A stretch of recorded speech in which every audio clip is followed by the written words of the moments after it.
Et c'est vous, Benoît Coulon. Bonjour. Merci d'avoir accepté notre invitation. Vous êtes médecin généraliste gréviste, donc représentant du collectif Médecins pour demain, né sur les réseaux sociaux. On va en reparler dans quelques instants. Il est derrière ce mouvement.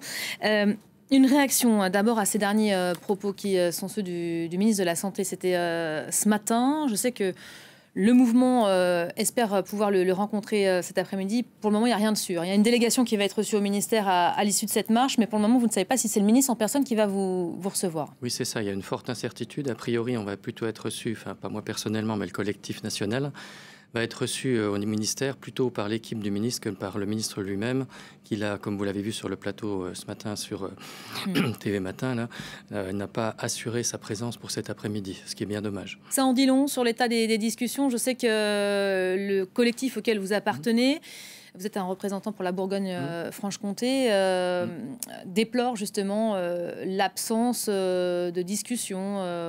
Il y a une absence de dialogue complète, c'est-à-dire que je pense que c'est un dialogue de sourds. Le ministre dit qu'il faut que toute la population soit couverte, et ça, il n'y a pas de problème. Mais le fond du problème, c'est quelle qualité doit avoir les soins demain, et la qualité de l'acte médical, de quoi doit être constitué un acte médical, comment il doit être conduit.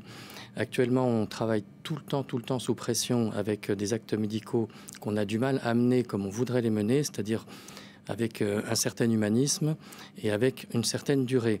Faire des actes d'abattage toutes les 8-10 minutes, ça ne nous va pas du tout au niveau du collectif Médecins pour demain. Ce qu'on voudrait faire, c'est vraiment prendre le temps d'écouter, prendre le temps de faire de la prévention auprès des personnes qui deviennent de plus en plus âgées en France. Et ce temps est de plus en plus compté, car le temps médical rétrécit et le temps administratif augmente par ailleurs. Vous dénoncez au sein du collectif un épuisement de la profession. On va peut-être regarder le genre d'image qu'on peut trouver sur votre site. Alors, il faut rappeler, vous n'êtes pas un syndicat, vous êtes créé il y a quelques mois seulement via les réseaux sociaux. C'est un peu la méthode en ce moment, ça concerne un certain nombre de professions. Alors ça, c'était le message qui était rédigé il y a quelques mois, revalorisation des honoraires des cabinets médicaux, pour aussi expliquer, j'imagine, à votre patientèle votre démarche. Est-ce que vous avez... quel est le son de cloche quand vous parlez à vos patients? J'imagine que certains... Non, paradoxalement, on a un soutien massif des patients avec qui on discute. Et en fait, tout l'enjeu de la qualité des soins dans les années à venir est porté par le collectif Médecins pour demain, qui dit qualité des soins dans une médecine qui devient de plus en plus complexe, avec des pathologies de plus en plus lourdes, avec des gens qui vieillissent avec plusieurs pathologies. Avec de moins en moins de médecins. Je crois qu'il y a 11% de moins de médecins en 10 ans. Ça, c'est la réalité. Et vous êtes amené à la combler, parce que quand le ministre dit c'est donnant-donnant, il faut qu'il y ait un médecin pour tout le monde aujourd'hui. Ce n'est pas de votre fait à vous.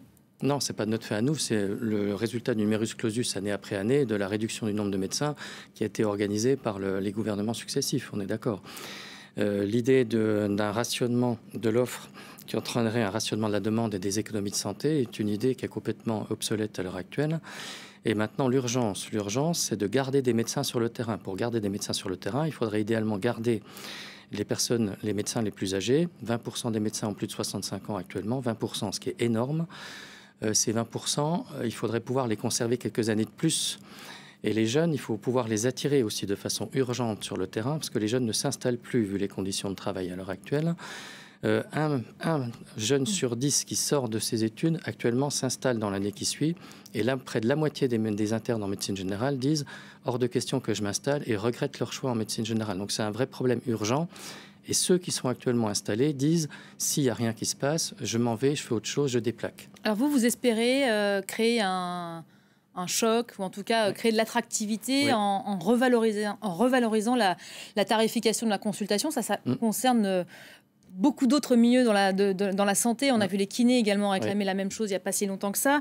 Vous voulez faire passer l'acte de 25 à 50 euros. On va voir ce que la chef du gouvernement avait dit en début de semaine à ce propos. Elisabeth Borne, on l'écoute. Il y a une discussion en cours entre les médecins et l'assurance maladie. Je peux entendre qu'ils peuvent rencontrer des difficultés, qu'ils peuvent souhaiter des améliorations, mais ça n'est vraiment pas responsable de faire grève, notamment dans une période de fête où ça a augmenté les tensions sur l'hôpital. Je le dis très clairement, ça n'est pas responsable. Elisabeth. Irresponsable, vous êtes irresponsable aujourd'hui? Ces propos m'ont beaucoup choqué, ont beaucoup choqué les médecins qui ont tous été présents au moment du Covid. On a été responsables, on a essayé d'affronter l'épidémie du mieux qu'on pouvait. 26 médecins généralistes sont morts simplement en faisant leur métier.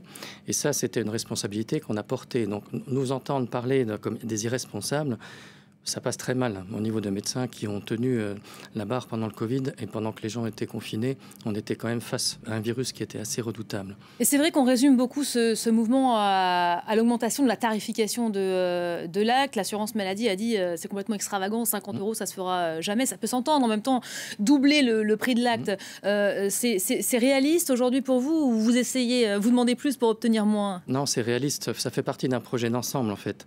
Si vous avez des consultations toutes les 10 minutes et un système où rien ne change, doubler la consultation n'a aucun sens. Si vous avez un système où vous faites de la prévention, vous allongez les consultations, vous recentrez les tâches médicales autour du cœur de métier que constitue un médecin, qui est vraiment d'accompagner ces patients, de les écouter, de les suivre dans toute leur humanité et pas organe par organe, ça a du sens. Et en fait, le 50 € pour la consultation, c'est à la fois l'allongement des consultations, du temps de consultation, mais également la diminution du temps administratif. Mais pour diminuer le temps administratif, il faudra bien embaucher du monde. Beaucoup de médecins n'ont plus les moyens ni d'embaucher une secrétaire, ni d'embaucher un assistant médical. Et c'est ça qu'il faudrait. Actuellement, en France, on a 0,2 équivalent temps plein par médecin. En Allemagne, c'est 2 équivalents temps plein par médecin. Donc cette aide serait la bienvenue pour nous concentrer sur les tâches médicales.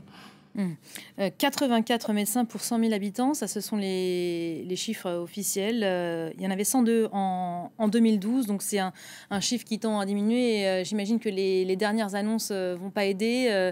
La 4e année avec cette obligation d'aller pratiquer dans les déserts médicaux. Qu'est-ce que vous sentez auprès des jeunes? J'imagine que vous êtes en contact avec les jeunes. Le collectif Médecins pour demain est né de jeunes. La majorité des gens qui portent ce collectif sont des gens d'une trentaine d'années, majoritairement des femmes qui subissent au quotidien beaucoup d'insultes, parfois des menaces physiques.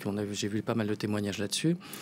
Donc oui, il y a cette souffrance des jeunes, ne les incite pas, aux jeunes qui suivent, aux jeunes qui sont encore étudiants, à venir les installer. Il faudrait réhabiliter, si vous voulez, le rôle du médecin, réhabiliter le médecin dans toute sa continuité, enfin dans toute son entièreté, je veux dire. Le médecin, il a un rôle précis dans la société qui est de maintenir les gens en bonne santé. Mais on ne sent plus ce soutien de l'État, ce soutien des gens dans ce rôle qui est fondamental pour une société en bonne santé. Qu'est-ce que vous attendez? Alors, il va y avoir plusieurs questions en une, accrochez-vous. Qu'est-ce que vous attendez déjà de cette journée? On a compris que vous espériez que le ministre vous reçoive tout à l'heure. Rien n'a encore terminé. Les portes restent ouvertes, j'imagine. Qu'est-ce que vous comptez obtenir pour les semaines, les mois qui arrivent? D'autant que la situation sanitaire est un peu compliquée. Hein. C'est rien de le dire en ce moment. Oui, c'est rien de le dire. Mais ce qu'on aimerait obtenir, c'est déjà une écoute et un échange, un vrai échange, et qu'on écoute ce que l'on porte. Ce que l'on porte, c'est pas du tout une revalorisation et une augmentation des revenus, c'est vraiment une qualité de l'acte qui se maintienne et une qualité des soins qui se maintiennent dans le temps. Si ça, c'est pas entendu, il y aura un dialogue de sourds. Si on nous dit... donc une grève reconduite, ça c'est déjà dans les tuyaux? Alors, c'est déjà dans les tuyaux. Demain, il y a une réunion qui va se faire pour voir quelles sont les modalités de reconduction de la grève, qui ne sera pas une fermeture des cabinets, mais qui sera sous diverses formes. Et les négociations conventionnelles étant amenées à finir fin mars, début avril, le mouvement est amené à durer un certain temps encore. Ne pas fermer le cabinet, est-ce que c'est pas remettre aussi le couvercle sur ce mouvement? On dit souvent que pour se faire entendre, il faut faire du bruit et il faut paralyser un peu. C'est malheureux. C'est malheureux. S'il y a besoin de refermer ponctuellement des cabinets, on le refera sans aucun problème. Après, la balle est dans le camp du gouvernement. À eux de voir de rentrer en discussion avec nous, de vraiment nous écouter et de rentrer dans l'échange et de construire quelque chose ensemble, un projet pour demain. On parle des médecins libéraux là ensemble, forcément, c'est votre cheval de bataille à vous. Le problème, il est beaucoup plus conséquent. On a fait déjà venir sur ce plateau des infirmiers, des aides-soignants, des médecins d'hôpitaux aussi. Qu'est-ce que vous dites aujourd'hui de notre système de santé? Est-ce que vous êtes optimiste? On entend vos revendications, il y en a un peu partout qui sont formulées chaque jour dans le pays. Mais en fait, l'hôpital est dans le même état que nous. Enfin, c'est nous qui devenons dans le même état que l'hôpital, pardon. L'hôpital, les gens souffrent parce qu'ils n'arrivent plus à faire leur métier comme il faut, à l'exercer comme il faut. Ils subissent une pression très importante. Ils n'arrivent plus à maintenir une qualité de soins à l'hôpital. L'hôpital est en train de s'écrouler et la médecine libérale va s'écrouler à son tour. On est vraiment dans le mur à l'heure actuelle. L'urgence, elle est vraiment patente. Pour que les gens comprennent bien, ça va être quoi la conséquence à terme si rien ne bouge? Si rien ne bouge, il y aura une fuite des médecins. Il y aura encore moins de médecins.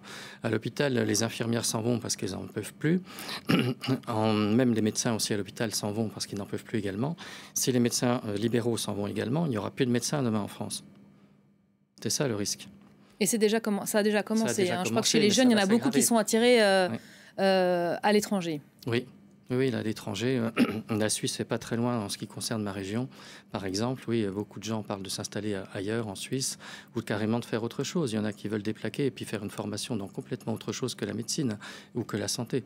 Vous allez rejoindre vos confrères dans quelques instants, aller marcher avec eux dans les rues de Paris, attendre peut-être d'être reçu au ministère de la Santé par François Braun. Ça fait combien de temps que vous exercez aujourd'hui ?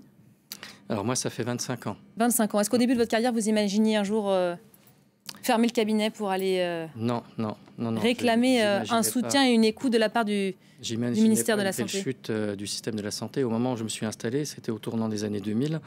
L'OMS nous classait premier au monde comme système de santé. À l'heure actuelle, on n'arrête pas de se dégrader, on descend dans les classements. L'OMS, d'ailleurs, a fait une préconisation pour tous les États occidentaux, dont la France, qui est d'investir massivement dans sa santé pour préserver une médecine de proximité et des soins de proximité. Le conseil de l'OMS, c'est d'investir 1% du budget du PIB, donc des États, dans la médecine de proximité et dans les soins de proximité. En France, 1% du budget, c'est 32 milliards d'euros à investir d'urgence dans la santé. Merci beaucoup Benoît Coulon d'être passé par ce plateau avant donc de marcher, vous aussi, à côté de ces médecins libéraux français. Voilà pour cette journée de mobilisation.